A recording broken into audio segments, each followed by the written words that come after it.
And hi guys, so again, andito na naman kami. It's still our first day sa Bangkok, and now this is MBK. This is well, actually ito po yung talagang pupuntahan namin for that day. From Siam Paragon, lumabas kami sa likod, dumaan kami sa Siam Square, and then Siamscape, and then ito na siya. If you notice, or you might think na malayo po siya, it is, but like what I said earlier, or sa first video namin, hindi mo manonotice yung layo na nilalakaran mo because marami kang makikitang mga magagandang tanawin sa inyong mga mata, especially for those na gustong mag-shopping. So, ayan. Nakapasok na kami, and then nasa second floor kami actually. Ayan, papunta na kami sa first floor dapat. But we saw this store na nagtitinda ng mga para siyang hindi ko alam kung para siyang biscuit na maliliit na bilog na parang hindi naman biscuit parang candy na pwede mo siyang kainin. It's actually legal sa Bangkok. Sometimes they mix it sa pagkain, minsan sa juice, and then minsan ginagawang ito nga yung para siyang maliliit na parang candy.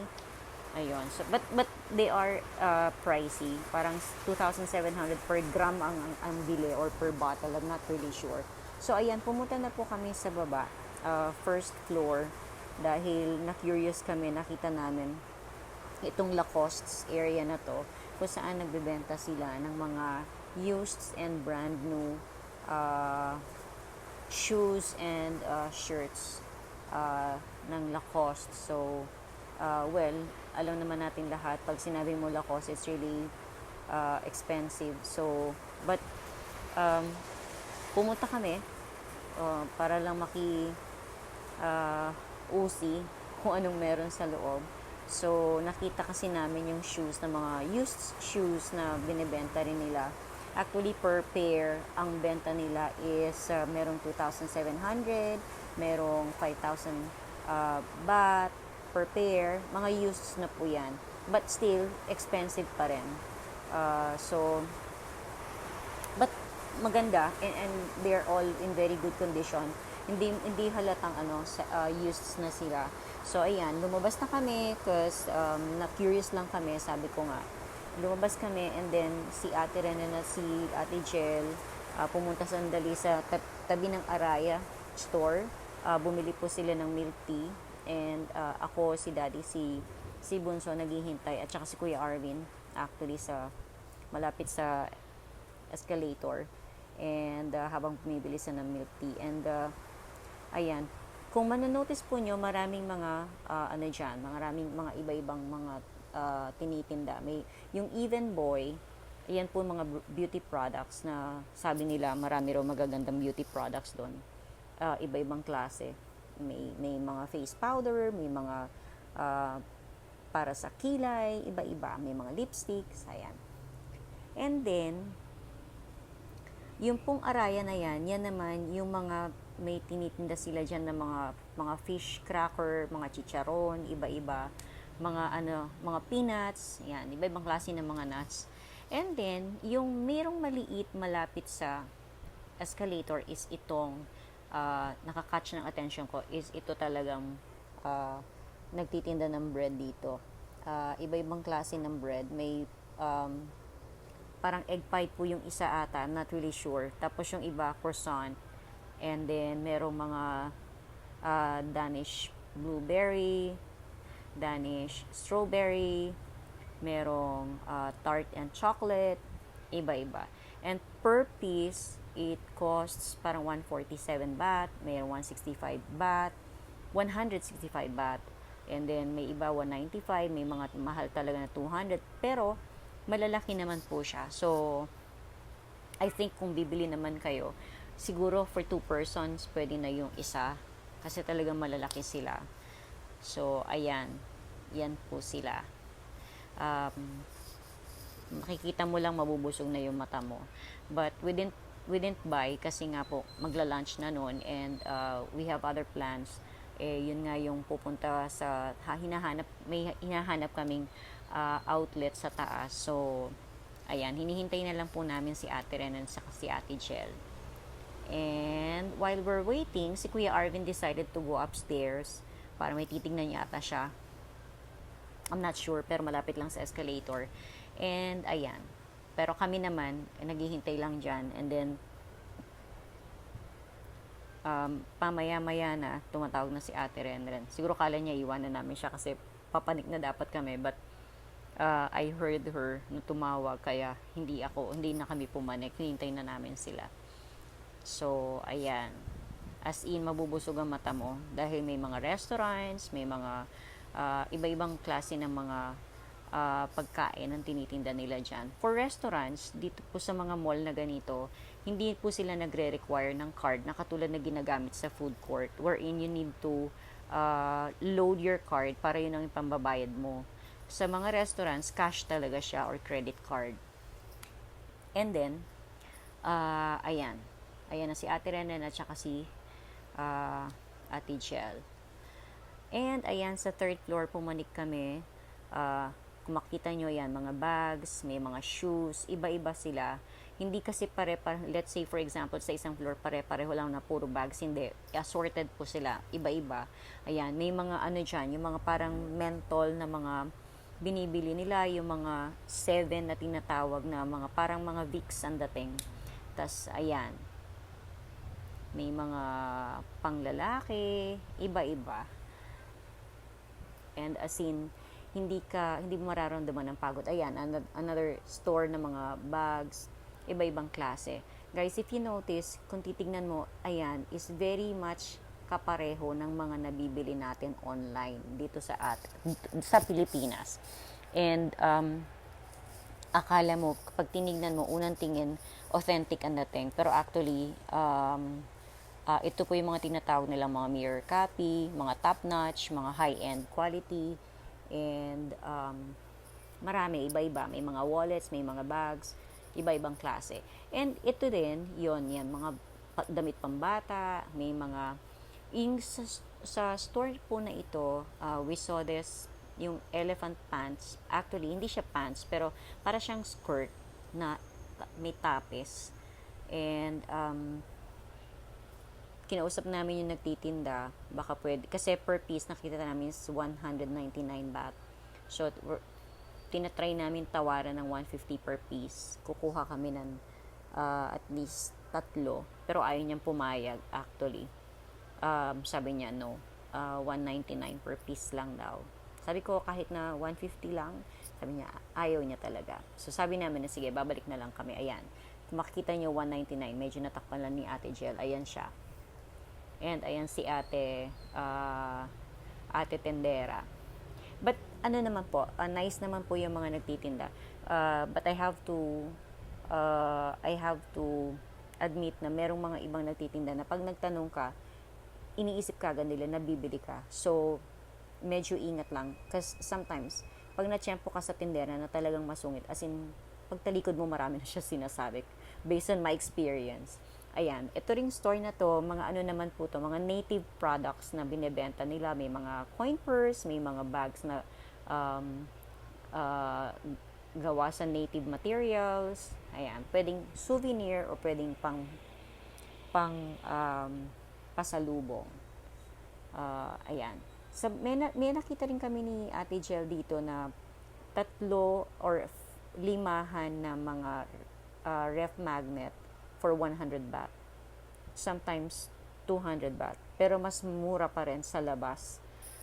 Pero minsan, meron ka rin matsyempohan dito ng mga murang items. And then, itong store na to is actually selling mga accessories. Iba-ibang accessories. May sing-sing, may watches, may mga bracelets, may mga earrings, may mga necklace, may mga, ano pa ba? Basta marami siya, mga accessories siya, na hindi po sila totoong gold or silver or white gold. These are only accessories na ginagamit ng mostly sa atin, pang ano lang, para lang may maisuot kapag lumalabas ka, kung ayaw magsuot ng mga totoong mga ginto or silver or white gold. So ito, but these accessories tested na kasi. Bumili kami at that time bumili sila Ate Renren at saka hindi ko maalala kung si Ate Jel bumili, pero si Ate Renren bumili dyan, and then yung nabili niya is a necklace, gold siya, accessory, nakalimutan ko anong tawag doon, yung uso ngayon na para siyang flower, may turn siyang earrings, but what she bought is only the necklace.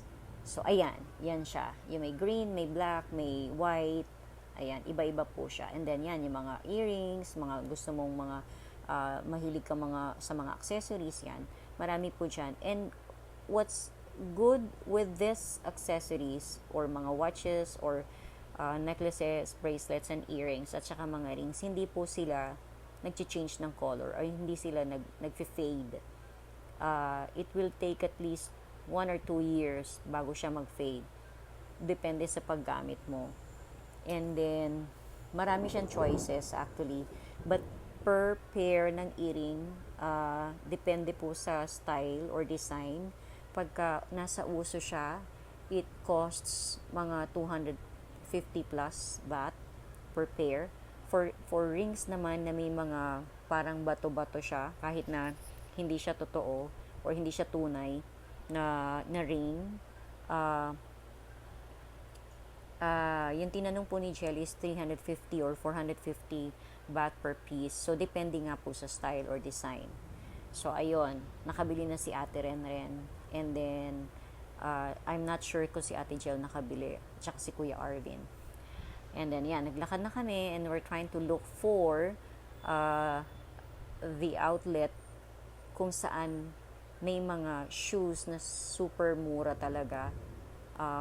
Naka-sale siya actually. It's not only 50% but 70 or 75% off. So ayan, I remember nagtanong pa ako kay Kuya Guard, tinanong ko kung saan papunta yung sa outlet, and then tinuro nga po niya na sa baba daw. Actually, this is 4th floor, I'm sorry. So, bumaba kami sa 3rd floor, doon po yung outlet. And, ayan, bumaba kami. Guys, if you notice, MBK is napakalaki talaga. Just like what I said sa first video ko, or sa previous video na ginawa ko, lahat po ng mall dito is talagang malalaki. Malulula ka. As in, hindi, mapapagod ka sa kakaikot mo. Hindi pa enough yung full day mo para ikutin mo yung buong mall. Lahat ng mall doon is talagang malalaki. So, kung meron kang nakita na gusto mo nang bilhin,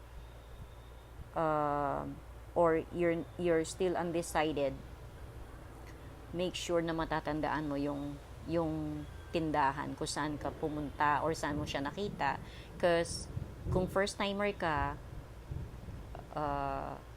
at gusto mong balikan ulit yung nakita mong item na gusto mong bilhin, ay guys, talagang maliligaw ka.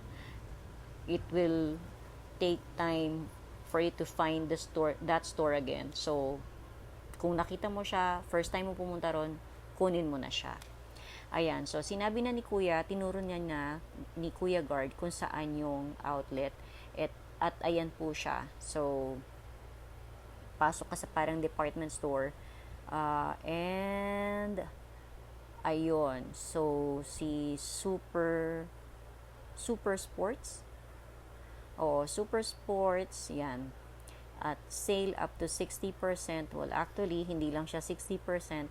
There are items, especially mga rubber shoes, na talagang more than 60% off.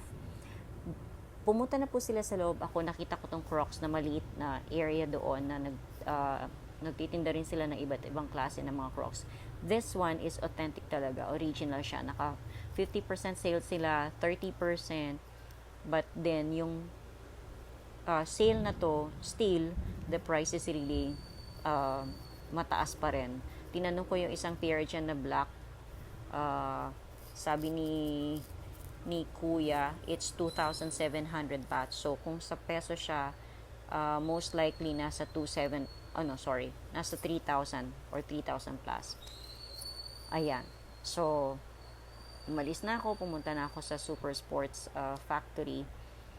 Andyan, medyo malaki rin yung area. Ayan, makita nyo yung New Balance, bungad pa lang, ang ganda na niya. But if you want to see yung mga shoes or rubber shoes na talagang sale, kailangan matyaga kang maghanap kasi meron po siyang area. Kung nakikita nyo yung mga shoes sa banda doon, yan po yung mga shoes na naka-sale. And then, yung original price na doon nakalagay din, compare doon sa discounted. There are times na 3,000 plus yung item, original price, tapos half the price mo na lang siyang mabibili or more than half the price. So, ayan, kung ano po yung naka-display dyan, yan yung mga nasa box below or above each of those shoes na naka-display. Now, sample is 3,590, makukuha mo na lang siya ng 1,436 baht. So, super sale talaga siya. But, remember guys, kung pupunta po kayo dito sa outlet na to, kailangan lang po talaga matyaga kasi hindi po tayo or hindi po mag-a-assist ano bang tawag doon, si kuya or si ate na mga nandyan sa store para hanapin yung size na hinahanap mo. Ito mga broken sizes po yan. Broken sizes means nag-iisa na lang yung size. Ngayon, mayroon times na may makikita ka pang other sizes pero hindi po magkakatabi yung pare-pareho ng style, magkakahiwalay. So, kailangan talagang imulat mo yung mata mo para makita mo yung gusto mo. And then for this mga naka-display na shoes na yan, yung mga boxes below, dyan po yung iba-ibang sizes kung ano yung style na gusto mo. So, parang DIY po siya, do it yourself. You have to find your size sa mga boxes na yon. So sabi ko nga, kailangan matyaga ka lang, and then wag ka lang sa isang aisle titingin or sa isang shelf titingin kasi meron pong ibang shelf dyan na may mga shoes na sometimes ang price na is 3,000 pero pag chinek mo yung price is only 700 baht. So super talaga siya, super sale. And guys, hindi po yung mga naka-sale na super sale talaga, hindi po basta-basta yung style. As in maganda talaga siya na hindi mo siya mabibitawan. The only problem is kung makakakita ka ng sizes mo. So kailangan talaga you have to be very patient pag naghanap ka ng sizes mo diyan sa mga boxes na yan sa ilalim. So halo-halo kasi minsan yan. And kasi I remember, nag-ask doon sa isang sales lady ata or salesman. Parang sabi niya, try to look for it. Parang you have to find it. Sabi niya. Sabi ko, hindi sila maghahanap ng mga sizes for you. Ikaw ang maghahanap, kaya nandun lahat yung naka-display. So, ayan. Yan, merong mga items na talagang 3,590 original price. Mabibili mo siya same price, meaning hindi siya naka-sale. Sa mga damit same din po. May mga damit or shirts na sports shirts or mga leggings, yung mga ginagamit sa basketball, yung mga socks na naka-sale. And then ayan, bali naghanap kami ng yung leggings na ginagamit ng mga nagbabasketball, parang compression leggings or compression tights ang tawag. And then may nakita si daddy na per piece is parang 400 or 600 if I'm not mistaken. So isa lang dapat nang bibili namin. And then later on, habang nagsusukat si Bunso, may nakita si daddy na 300 per piece. So, kailangan talaga, sabi ko nga, you have to be very matyaga.